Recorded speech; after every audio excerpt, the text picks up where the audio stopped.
All right, YouTube, how you doing? Welcome back to the channel. Welcome back to another golf video. Today, we're going to be looking at the Valspar Championship. I'm going to dive into this tournament. We'll talk about the course, talk about a few of the favorites, and I'll give some players that I think fit the bill pretty nicely for this week. But as always, guys, keep an eye down on the pinned comment. That'll take you to all of my final plays, so that I'm actually rolling with myself.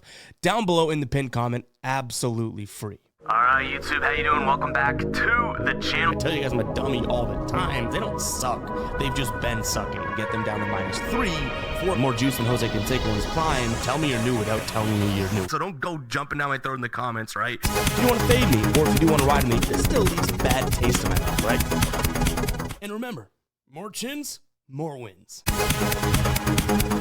And guys, if you're looking for another way to get some action in on the PGA Tour, check out Prize Picks. They're still offering the place a $5 entry, get $50 back here instantly. No questions asked, no gimmicks. You can 10x that $5 just by placing a $5 lineup as a new customer. So go check out Prize Picks. Again, that link will be down below in the description as well as the pinned comment. Or you can just use code GUYBOSTON when signing up. Now, let's check out how we did last week. And I am happy to report it was a pretty good week for your boy. We made just under a unit of profit here.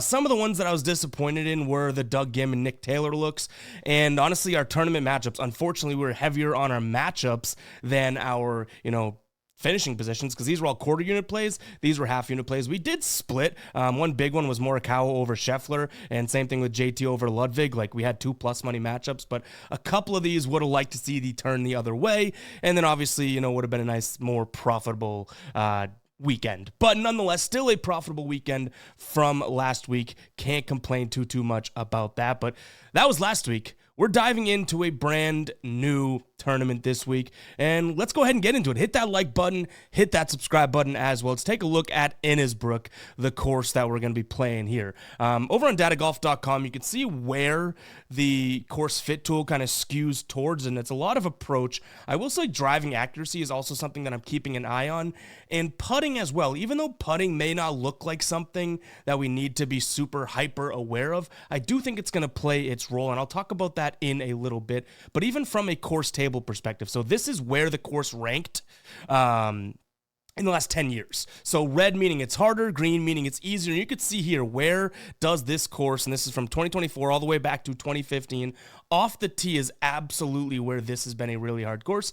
Same thing with greens and regulation, and then kind of in the same mindset and lane as off the tee, fairway width, not very wide out here. So all things to keep in mind for sure. And I mentioned the putting, right? We will look at this and say, okay, well, it's a pretty mediocre sort of putting, putting tournament or putting grass and all that. It is overseeded grass, but a couple things that I want to note here if we do look at recent, success on this course. So this is going to be the last 3 years. We'll rank it by, winners and all that. Look at all of these strokes gained putting towards the top. Like, obviously, you are going to need to putt well to win tournaments and whatnot, but there is not many reds in this strokes gained putting category as I scroll from the people that finished in first all the way down to the people that finished in 20th, right? Tied 20, tied 19, whatever. So I do think putting is going to be something worth keeping an eye on. And like I mentioned, overseed grass is what we're going to be focusing on. So let's go ahead and dive into some of the players here. We do have our model built out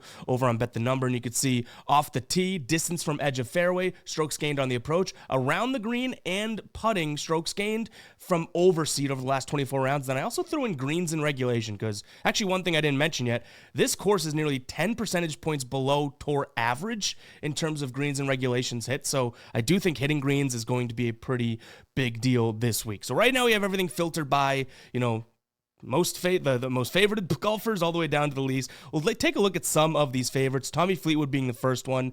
Then we'll dive into Xander, Sepp, and we'll go JT. Sam Burns not really piquing my interest this week, but those four I think you can make a case for all the way around. Tommy Fleetwood probably being either my 1A or 1B this week. We had him at the Players, right? Right here, because Tommy Fleetwood top 20 for plus 150 cash. We do love to see that. But he played really well, and he picked up a lot of strokes on the approach. The putting has still been a little iffy for him, and like I mentioned, you do need to obviously putt on this course. We've seen it in the historicals, right? But greens and regulation 70.6%. He's obviously going to be a guy that thrives in that. And even from a greens and regulation standpoint, top 30 in this entire field. So Tommy Fleetwood, definitely a guy that I'm considering. If we want to look at his last 5 rounds and kind of how he's been doing, greens and regulation still right at what we need, but he's very accurate. He doesn't hit it a mile, but he is gaining strokes off the tee. So I do think this is a viable option. Do I love him as an outright favorite? Not necessarily, but I can see why he's there, right? So this may be a spot in which maybe he's a matchup play or something like that, going up against some of these other guys, more of like a -110 type play. Because yes, I could see him winning this, and he's probably the most well-rounded golfer in this field and a lot of fields that he plays in.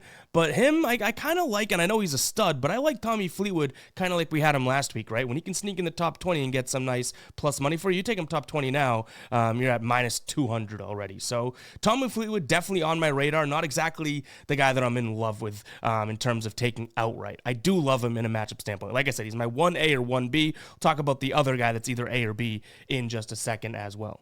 Let's move on to Xander, and this is someone that I don't think that I'm going to be having much share of this week. 72nd of the players, yikes, lost strokes across the board. Putting has been terrible this year.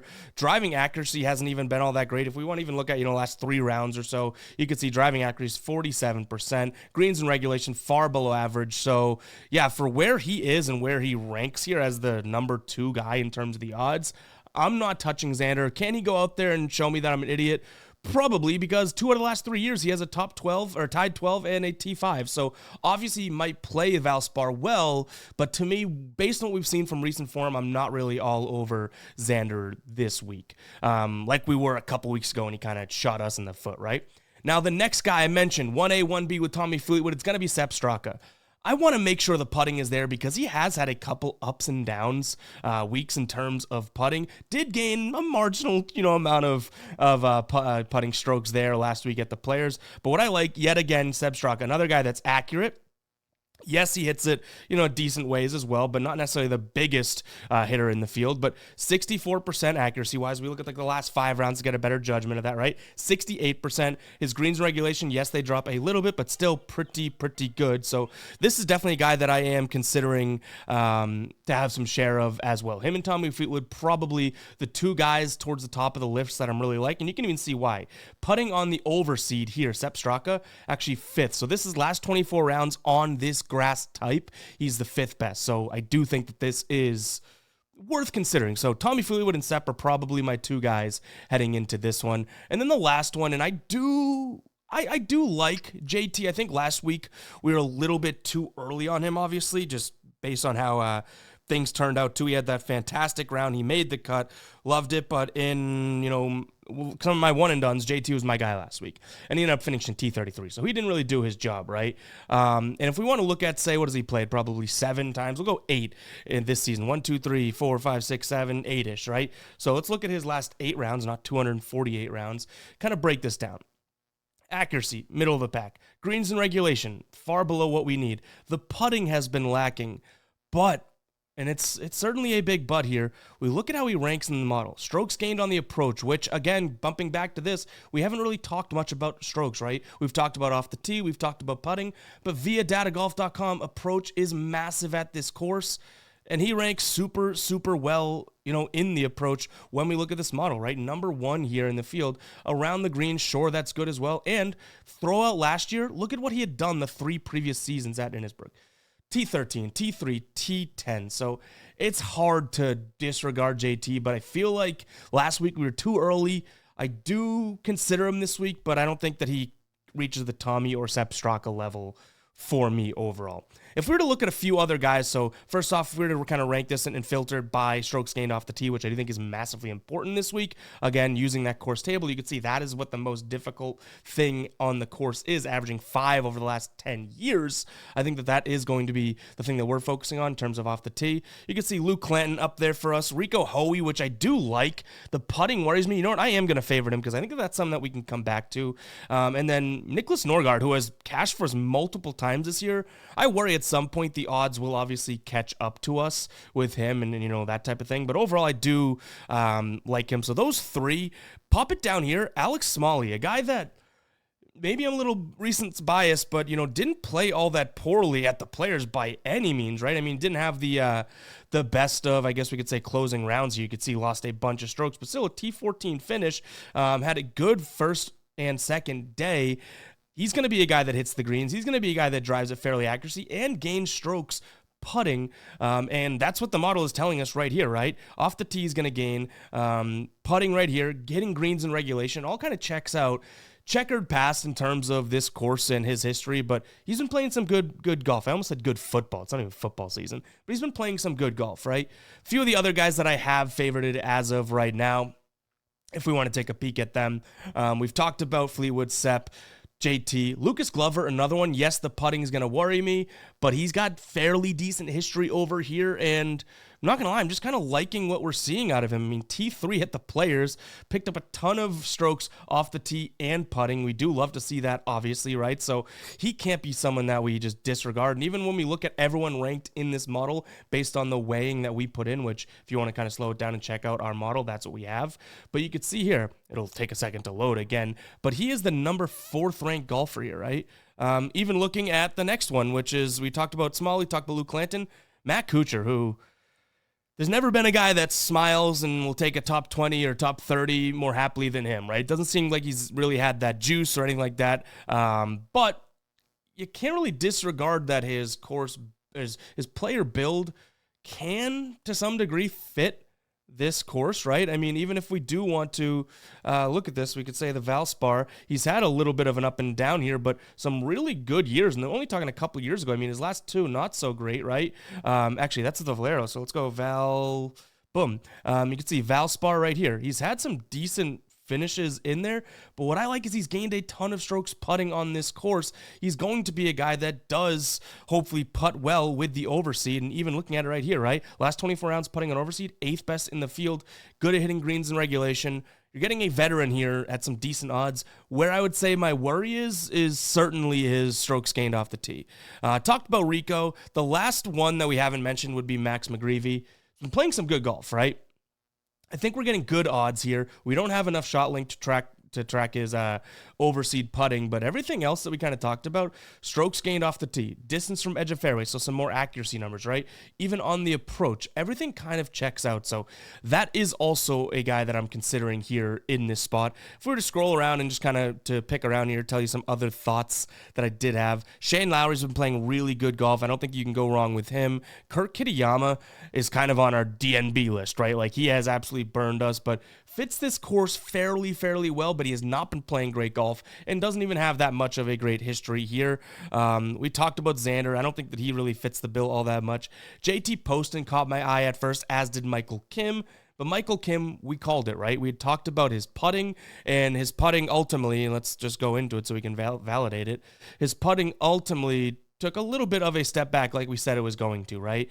We talked about it in the Players. We did have a Michael Kim matchup, and it did not come through for us. But like I was saying, is that this sort of net zero putting for Michael Kim is not normal. He'll do a lot of around the green and off the tee and approach stuff really well, but putting can be a concern for him, and it surely was. Even in round 4 was his only positive putting day. Yeah, so round 4 is only putting day that was positive. So he's someone that I considered, but I didn't really go too much past the consideration. So these are the names. We have 2, 4, 6, 8, 10 guys that we're liking. But like I say, guys, as always, keep an eye down on the pinned comment. It'll take you to all of my final plays. Some names that we didn't talk about here, anything like that. Plays that I add in that I do like for the week will be there if you are interested in tailing or fading. If it does interest you, it's absolutely free. All that over in the pinned comment. So make sure to go check it out. Again, make sure to check out Prize Picks as well. That link will be down in the pinned comment. Let's string 2 good golf weeks in a row together, huh? We've had a negative year so far. It's time to just nut up or shut up. Let's go ahead and do it. Catch you guys in the next one, right? Peace out.